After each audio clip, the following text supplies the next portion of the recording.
On today's episode of the Segovia Show, I wrap up my series on the transaction that almost killed me.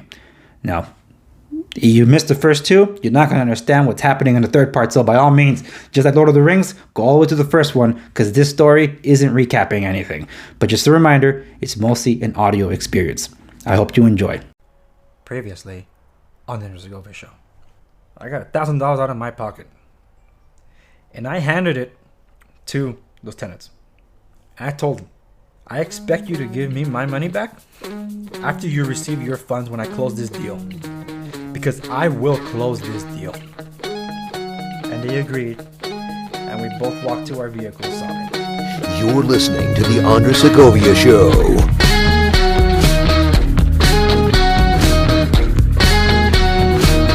This is the Segovia Show, and I am your host, Segovia. Thank you so much for joining me on this conclusion of my short sale nightmare. I did this on purpose for this month, just to change something up, and because it's scary storytelling season, so I'm like, why not, right? This is the perfect timing for me to share with you the trauma that I endured having to deal with a short sale where everything that could go wrong did go wrong. And as far as I've covered, I haven't even told you everything, because this would just balloon to so long, because it was something that happened over several months.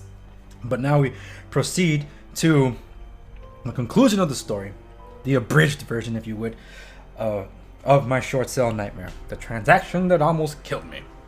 I was able to secure the keys for the tenants. So I told the buyers that the tenants were gone. I told the sellers the tenants were gone. We were clear to close escrow. We had Thanksgiving weekend coming up though, so that kind of sucked. And that Wednesday, because it was a Tuesday that I got the keys, Wednesday, the buyer calls me and says that their home inspector wants to go see it. I'm like, home inspector? It's a short sale, for sale as is. But whatever. So then I'm like, I play ball. I show up to the property, the home inspector's going in, they want to get an assessment of how everything's going or whatever. And we're supposed to record on, I believe it was Friday, but it was going to be too short, so everything's going to be ready for the Monday thereafter, after Thanksgiving. So we had recording scheduled for Monday. The home inspector goes Wednesday, and like he walks it through, checks everything. I'm like, yeah, there it is. Tenants are gone, like I said they were. Like, oh, okay, great. Okay, so then that was done, and when all said and done, they walk away. Like, all right, let's get the funds transferred over on Friday, so we can close escrow on Monday when we get to for the recording. It's like, okay, cool. So then Friday comes around, we have recording scheduled for Monday. So on Monday, when I call in and ask it, because it was supposed to be a Monday morning recording, it's like, hey, Monday morning. Like, because it's Friday after Black Friday is kind of like a day off, so not much happens. So I talked to escrow. It's like, hey, how did recording go? It's like, oh, we canceled recording. What do you mean you canceled recording? Oh, because your buyer called to cancel. I'm like, excuse me? What do you mean my buyer called to cancel recording? So I didn't hear anything about this. Yeah, they called me and said they're not going to wire because they didn't send the funds over, and they said cancel the recording. Like, wait. What the hell is this? So then I hang up. I call my buyer. It's like, hey, what the hell is going on? Who gave you authority to call the escrow to cancel escrow? I mean, to cancel the recording. You didn't tell me anything. Oh, Andres, it's because the home inspection report came back and there's asbestos in the ceilings. Excuse me, you're buying an as-is home and you did get to see it ahead of time. I, by courtesy, gave you a home inspection. Oh, you didn't really give us much time to do a home inspection. You had over a month, if you really wanted to get a home inspector in there, to get the home inspector in there. And I got the home inspector in there as a courtesy on an as-is transaction. Now you're telling me you either want to back out or you want some kind of credit on a short sale? It's like, well, yeah. It's like, that's not how it works here. This was an as-is transaction. No repairs, no credits. That was the conversation. If I take this back to the bank, which I know they're going to say no, but if I take this back to the bank, they're going to turn this down. It's like, well, sorry, Andres. It's just that we didn't know about the asbestos. You didn't give us much time to do this. Like, you had over a month. You can't tell me I didn't give you time. You have plenty of time. But I know what you're doing here. This is a game. But I'll see what I can do. Maybe there is a credit I can secure for you. If I can secure a $5,000 credit from the bank, is that enough? Oh, wow, that's even more than what we expected. Sure, if you can go ahead and do that. It's like, I'll get to the bottom of this. I called the bank. I told the bank, yo, hey, you know how there was $5,000 that you were, see, I didn't tell you all the details. This is from the HUD-1 report that was settlement reports that being back and forth from between escrow and the bank.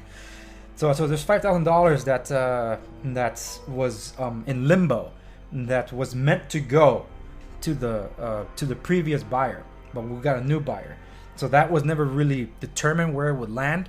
Would it be okay? Because now the buyers are complaining. That's what they came up in the home inspection report, that possibly would hurt the resale value of their property. So they're wondering if possibly we can adjust the HUD and escrow forms that the $5,000 could go as a credit to the buyer for miscellaneous repairs or asbestos. And the bank contact's like, yeah, that should be fine. Well, I'll talk to my superior so we can get the documentation all worked out and everything. Like, okay, thank you. So they're getting that worked out in the meanwhile. And in the meanwhile, I'm contacting escrow. It's like, you guys need to have your closing documents lined up in order properly. But there will be one more change. There's a credit going to the buyer eventually. So please get it done. Like, okay, cool. So in the middle of all this, I've been talking back and forth with my transaction coordinator, my TC, the one working in the shadows like they normally do. So I contacted her, like, look, we're getting close to close. So can you make sure that everything's in order? Andres, everything seems to be in order here. Okay, can you do me a favor then? Can you have the manager just give it a quick look-see before we hand him the finalized forms? Like, oh yeah, that's great. That's a good idea. So we can make sure everything's in order before we close. Yes, thank you. Because we had to postpone escrow a little bit, so we got some time. So they take she takes the file and puts it on my manager's desk. About, I would say, 2 hours later, I'm getting panicked emails and phone calls, not from my buyer, not from my seller, not from the bank, not from the tenants, not from my transaction coordinator. Well, yeah, kind of. I was getting panicked emails and phone calls from my office. And then my managing broker calls me. Andres, we have a serious problem with your file. What happened? The Department of Real Estate just showed up to do a surprise audit, and your file is full of errors and incompletions. It's like, what? It's like, what do you mean? It's like, yeah, you're missing documents here and everything else, I'm like, it's like, well, yeah, because the transaction's not over. It's like, what do you mean it's not over? We're still in escrow. We're not done yet. My TC just did a quick quality control check on it, and everything is set in order, but we put it on Leonard's desk just to make sure that we're not missing anything, so in case we are, we can go back and get it. But we haven't closed escrow. He's like, oh my goodness, yeah, because the DRE was just getting ready to suspend licenses and levy fines. Like, oh my goodness, I'm so sorry about that. Like, I was literally just asking if Leonard could just do a quick a preliminary QC on it. He's like, oh, okay, well, the DRE did a QC for you in this case, and they say they want this and that. Like, okay, great, now I know, but I'm sorry for the panic, but no, that's not a finished file. Yeah, we're sorry, it just so happened that your file was the only thing sitting on his desk when they got in there. So I'm like, oh man, I'm so sorry for the panic. It's like the entire office shut down because of this one file, and it was about ready to bring the entire company down. That's how bad it was. Like, no, we're not done. I'm sorry. No. It's like, okay, but at least I know what else they want. So good. That's actually the best QC we can get. So I tried finding a little humor in what could have been a disaster. That's like the IRS for brokers. That's terrible. So we got all that squared away, and I get a call from the bank. It's like, hey, Andres, Mark from Real Estate? Yeah, that's me. It's like, yeah, so-and-so from the bank. It's like, oh, hey, what's up? What do we got? Yeah, the credit that the buyers want? Yeah, we can't do that like we have it right now, but we could do it. We just got to start the whole process all over again. It's like, what process? We got to renegotiate, so we got to go all the way back to the beginning. So we do have to restart the clock all the way back 2 months and then go through the procedures again. And we have to submit all new documents for to that effect.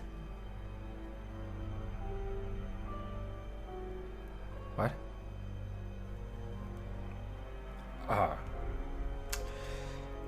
I have a phone call to make. So I call up my buyer. Buyer, you're messing with the wrong guy. With the stunt that you pulled here, the bank just said, we're gonna restart the process all over again. And you know what? I have 2 other buyers waiting in the wings, because I did, and I do. I've already contacted them for their best and final offer for this property. Because if I have to start this all over again, I'm not doing it with you. And guess what? The only way you get your deposit back is if the seller agrees to release the funds too. It's not just a one-party agreement. It's a 2-party agreement.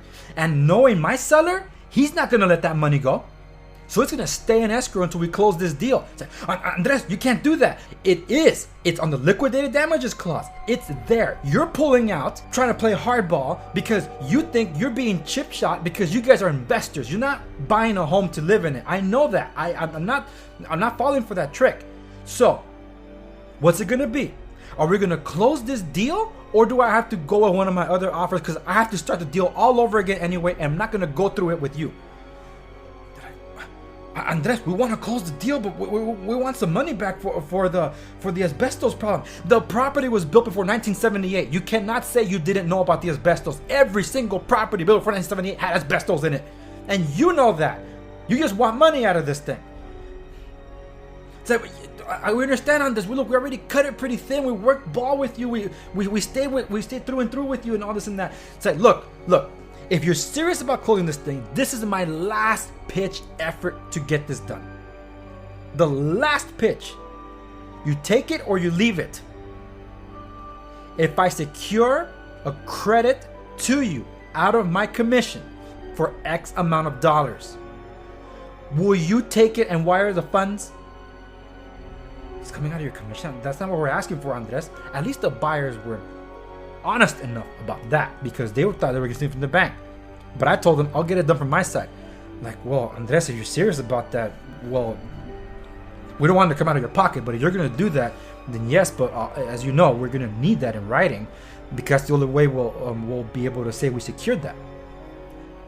I will get it for you. Wire the funds. So I contacted my manager. I told him about the situation. And they're like, Andres, that commission is for the office, it's not for you. No, I understand how this works, sir. I'm not asking you to take it from the gross. I'm telling you to take it from the net. You're getting it out of my check, not the broker's check. You sure you want to do this? I need to move on with my life. It's like, okay, we'll do it. So we got that settled. It's signed to that effect. I forwarded it to the buyers. They were happy with that. I forwarded to escrow. Balance your final documents with this number in it. There's the buyer's credit coming out this way. And get this done so we can close escrow. Meanwhile, I'm getting contacted by the tenant. Hey, Andres, we didn't get the wire. Yes, I know. You didn't get the wire because my buyer called to cancel the recording, so we couldn't send the wires yet. Because they were having problems with the house condition. I've already settled that and we're back on track. We should be closing by Friday of this week. It's like, okay, great. So that means you should expect the money by Friday this week. It's like, thank you. Did you think we closed that Friday? Oh, man. You know, they say if you don't use your math, you forget it. The bank got the settlement statement. They're like, what is this? The math doesn't add up. I'm like, why are you asking me? Escrow said it to you. But let me look into it. I contacted escrow. Then I saw that they had no idea what the hell they were doing. And the previous escrow officer that had gone back, had stepped away, now had to come back again to finalize the summations that the new escrow officer didn't know how to do. Screwing all this up. We had to delay the recording again. The funds did come in because the buyers were like, Andres, wow, we didn't think you'd be able to secure this and that fast. So I'm a broker and I know what I'm doing. So the escrow kept screwing up again. Of course, because why wouldn't they? And we couldn't record that Friday. Tenants reach out to me. Hey, you didn't, we didn't get the wire. It's like, yeah, I know. It got pushed to Monday. I was on delivery of the news. I'm sorry. So I let them know. It's like Friday is Monday is the day. Okay. I made sure everything's there. I reviewed all documentation. I made sure that that form was properly balanced for the buyer, the seller, the bank. And this time it was. They were sent out. So we funded. And on Monday, the wires are going out. I call it on Monday.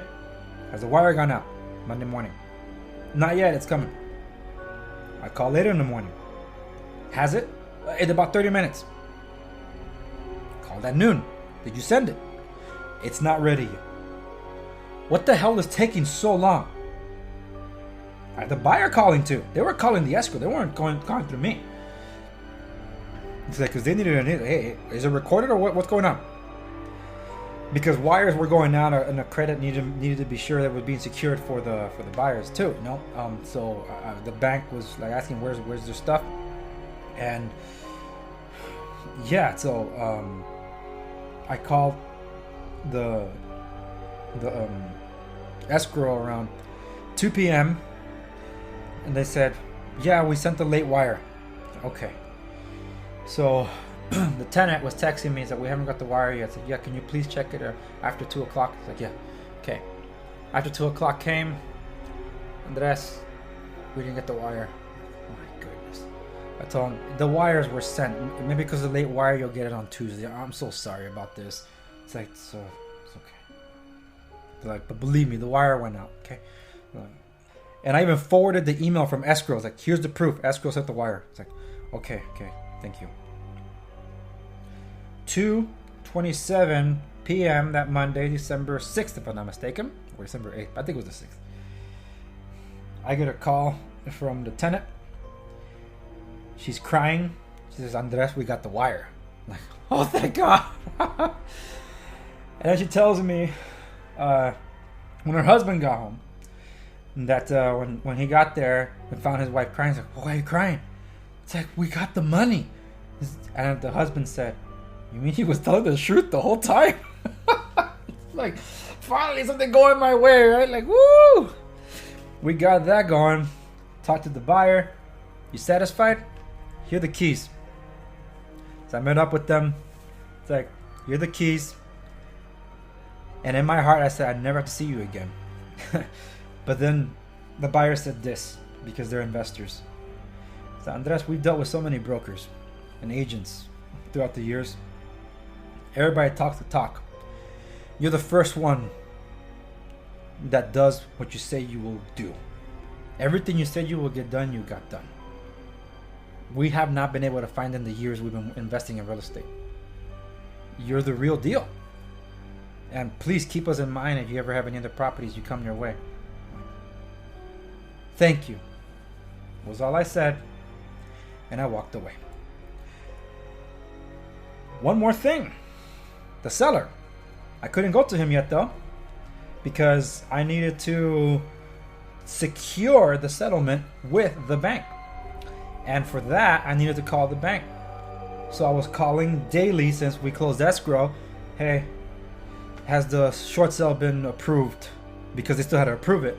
We closed escrow, the funds have been distributed, everything. We settled here. They're like, no, it still shows unsettled. Like, oh my goodness. So I had to call every day. And one day, they couldn't find the file. I'm like, oh my goodness, are you for real? It's like, I'm calling about this file. It's like, we have nothing on that file.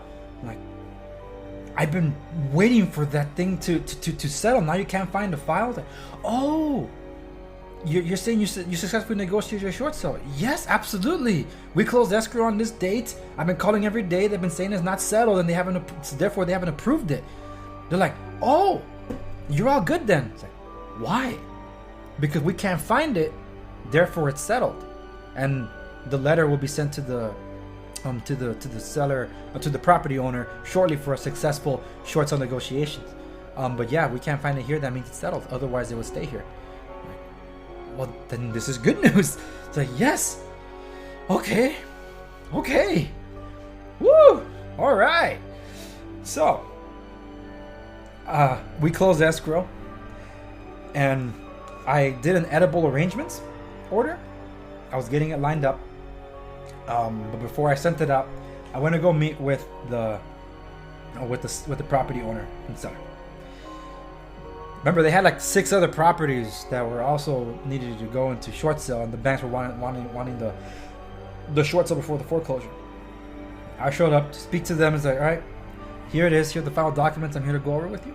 These are your closing documents that are meant for you. I picked them up so I could especially deliver them for you. First off, to thank you for your business, and to show you this is the bank that settled with this buyer, and what was paid out to my office. And they saw the commission. When you saw the commission, that's what you got paid. Yes, for the fee for a short sale from my office and all the services involved. Yes, that is my fee. And that's for you. You can't share any of that. This is for my office, sir. What you're asking is illegal, and I won't do it. Just looked back, and he just couldn't believe it. It's like, this came from the bank, not from your pocket. Nothing came from your pocket. It was a settlement done with the bank. Like, there's no way we could have gotten some cash out of this transaction. No, because you are in debt to the bank, and the bank settled it. So this is proof that it was settled, and it helps your credit. But I understand you have many other properties that are also undergoing the same thing. It is in your interest, if at all possible, that you do the same that you did with this one. And before I forget, something you're going to need for all those, because apparently it looks like you did a blanket second mortgage. That means all the other properties also have a second mortgage on it.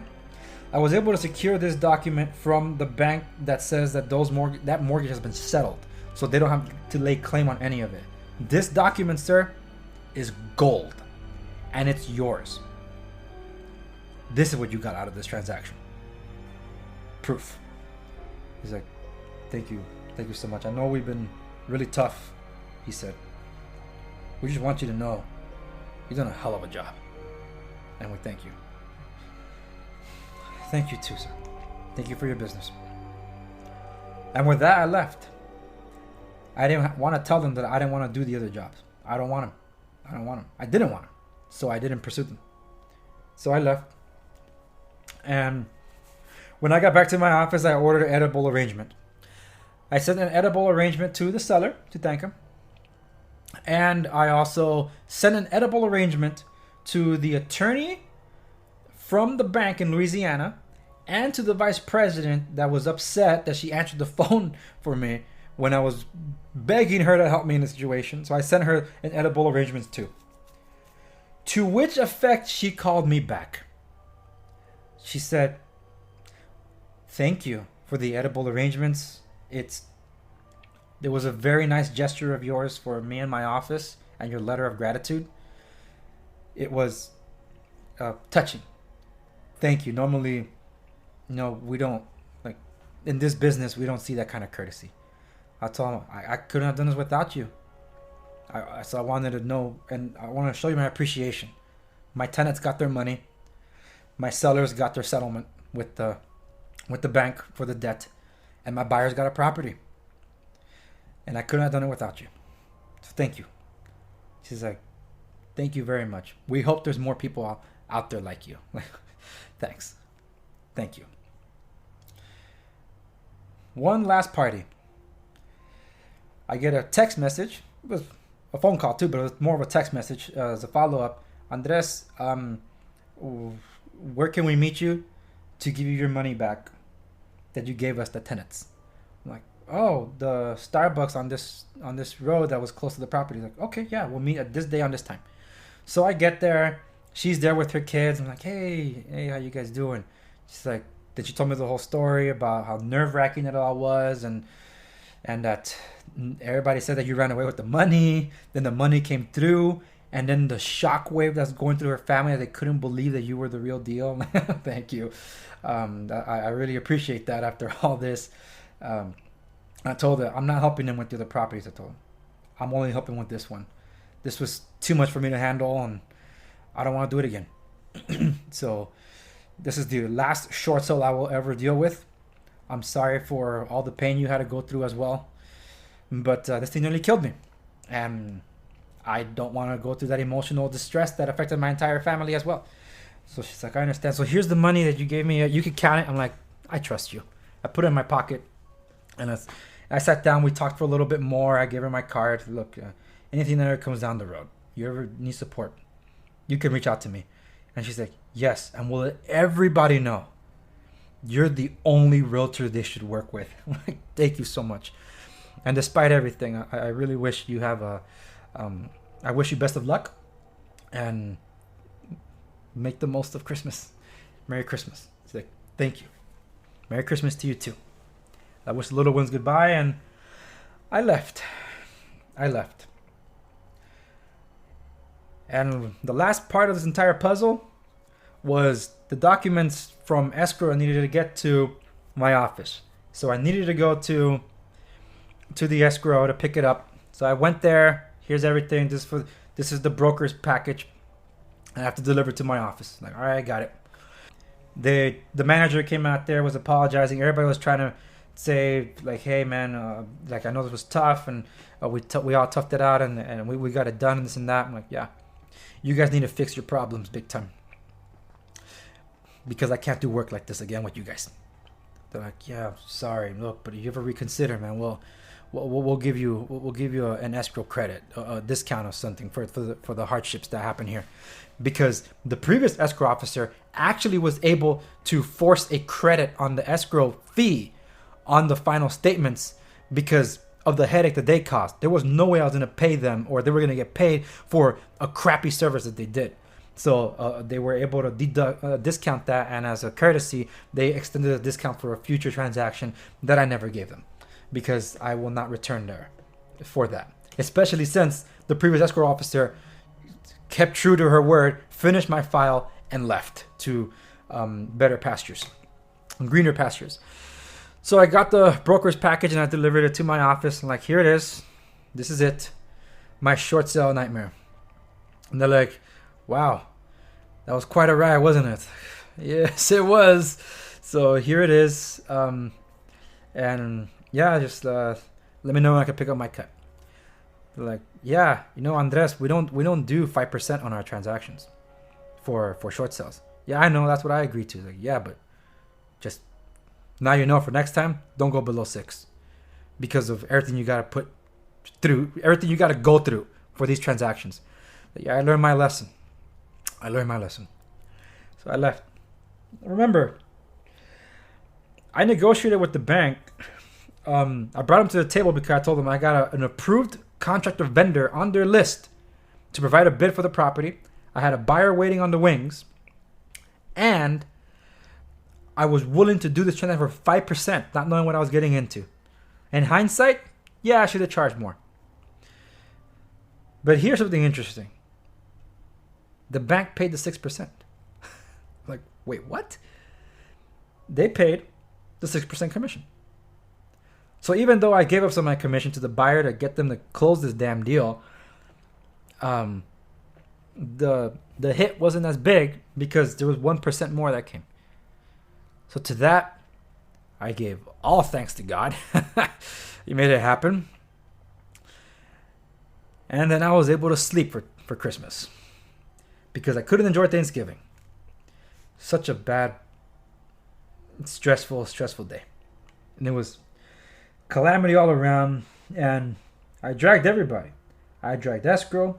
I dragged title. I dragged the buyer. I dragged the tenants. I dragged the sellers. I dragged the bank.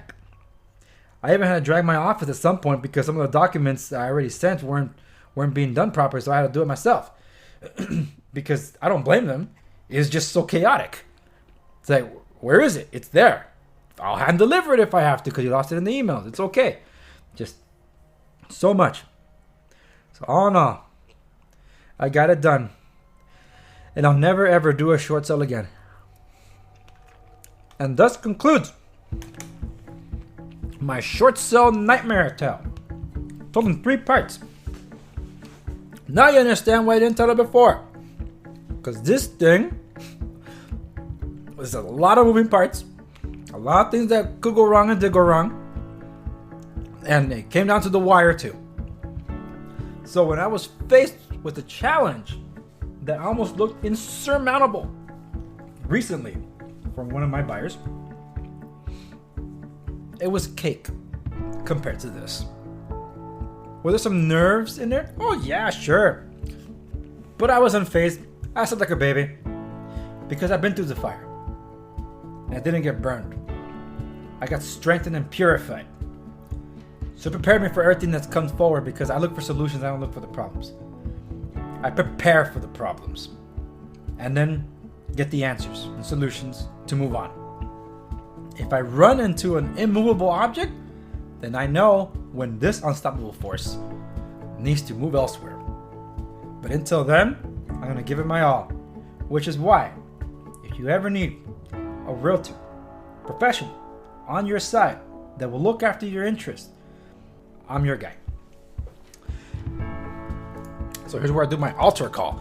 So if you ever need real estate services, the place where you go check out my real estate information is www.segoviares.com. segoviares.com. If you want to reach out to me directly, you can email me at andres@segoviares.com.